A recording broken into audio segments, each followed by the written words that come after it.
All right, guys, day 2. We're back here again. We got the hood sitting on the car just to make sure everything's fitted up.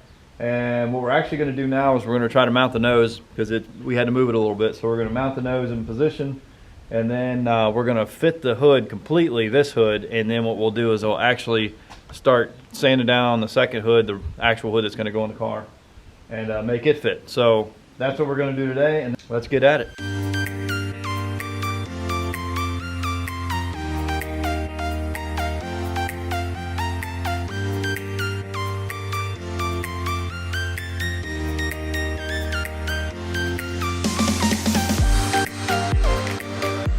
We have the bumper bar mounted in the nose right now.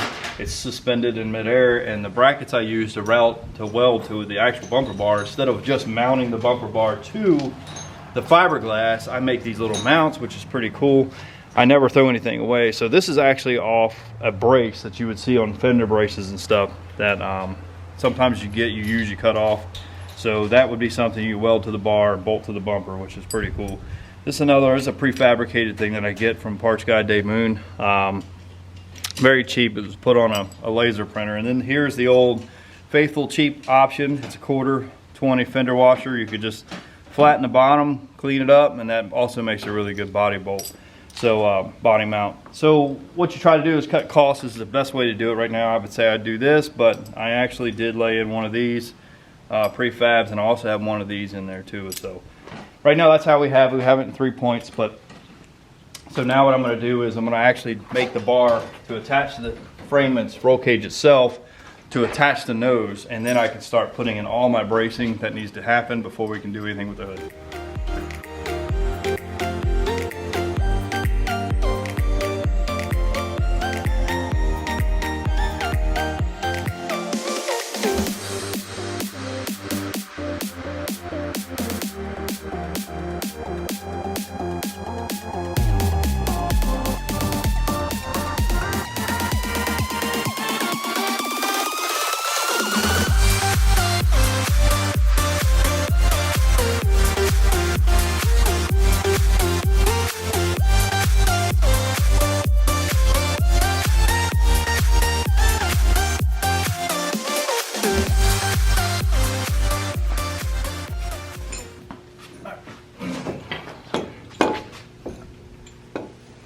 So what we're doing right now is we're getting the nose to poke out to the hood. The hood has a big gap in it, so I've seen a lot of teams do this. So we just set a port power in here, and we grab right to the center of the nose, and then we'll lay the hood on it and then get it to where it sets perfectly, and then we'll make the braces right across here.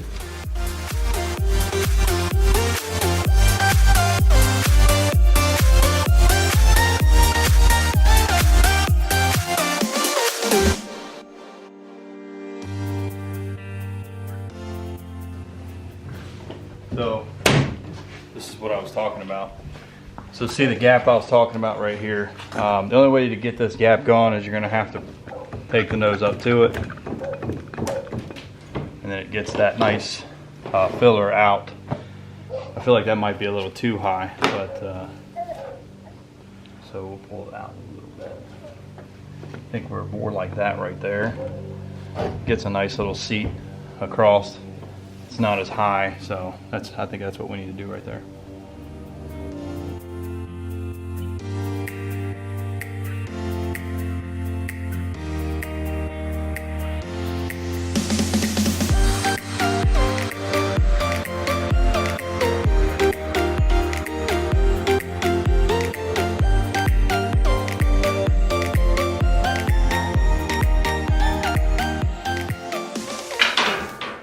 Alright, so what I'm doing right now is this is a feeler gauge.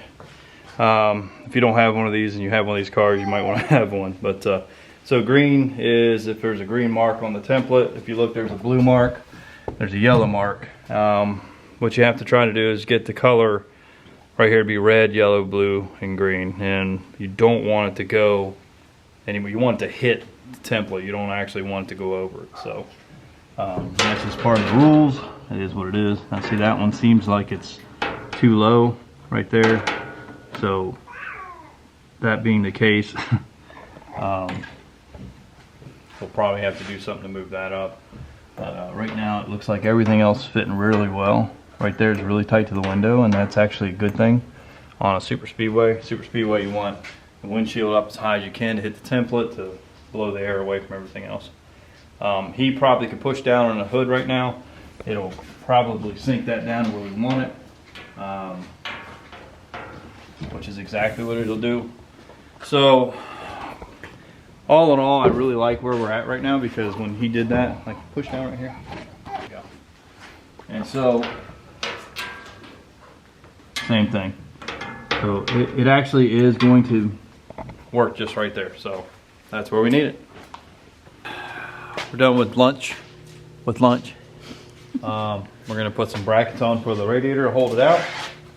I like to make mine adjustable, mostly just because I don't like solid mounted radiators, because if anything up here gets hit, I don't really want the radiator getting tweaked up. Things are kind of expensive, so I'm gonna weld these tabs in just like I was showing you guys earlier. I'll weld these guys in right here like so.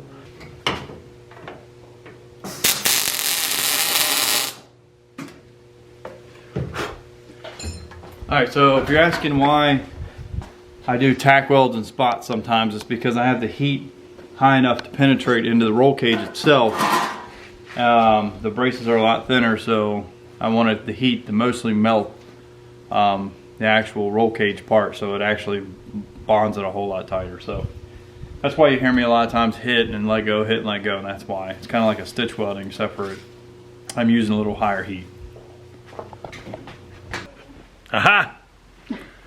Alright guys, that wraps it up for tonight. It is getting late, so we are going to close it down. We all have to go to work tomorrow, so we have normal jobs.